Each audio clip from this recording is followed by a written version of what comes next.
Hey, happy Monday and happy first day of CES. This year's show looks to be packed with Ultrabooks, tablets like last year, big multitasking TVs, and many gadgets. I'm personally looking forward to the PowerTrek fuel cell charger, which uses the power of flowing water to recharge your USB devices. Not that I love camping, but I do like knowing that I can recharge my phone even if there's no electricity. Yep, I'll tweet you about it after the apocalypse.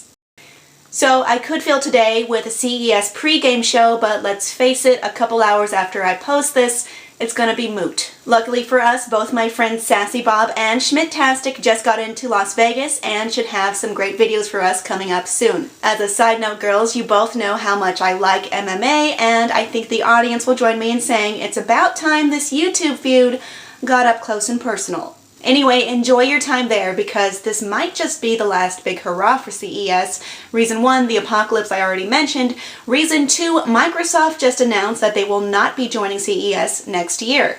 Microsoft announced this will be their last year at CES, of course vacating their prime booth space and leaving the opening keynote speech to someone else. Both CES and Microsoft said the split was on amicable terms, and many other major companies are lining up to fill Microsoft's space. However, I know when someone's been dumped when I see it. This is just speculation, but this could mean a scaling down of next year's show, or perhaps other companies following suit and leaving it all together.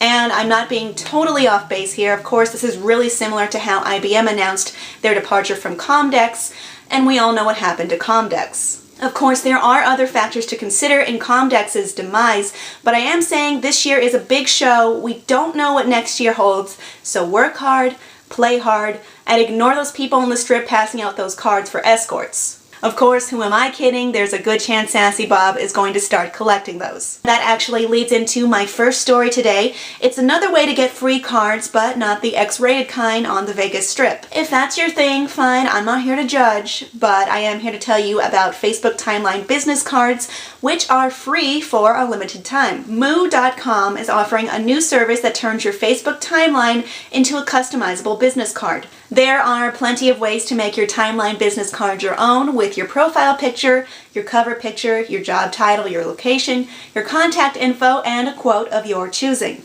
I actually got my free Moo.com timeline business cards today, and they're really creative and memorable. They're much better than these ones I made myself on Photoshop, and hey, the price is right. You can get your own free business cards as long as you have Facebook Timeline and a cover picture. To get them, first click the About link on your own timeline page, then scroll down to the Contact Info section.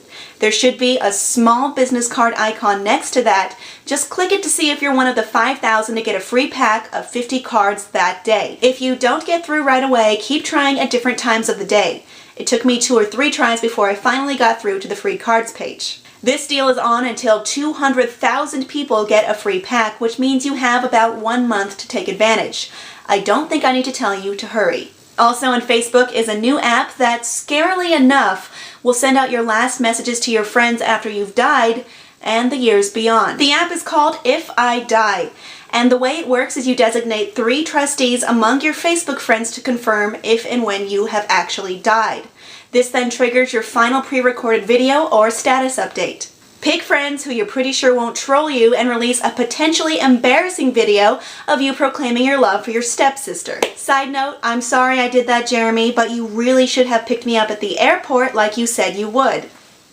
Be sure to include your final messages of love, as well as instructions to your friends to destroy that special box you have hidden in your room before your parents get to it.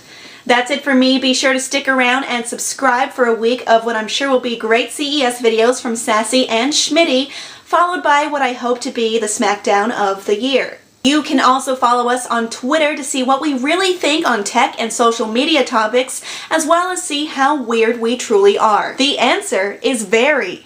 My name is Kim. I'll see you next week.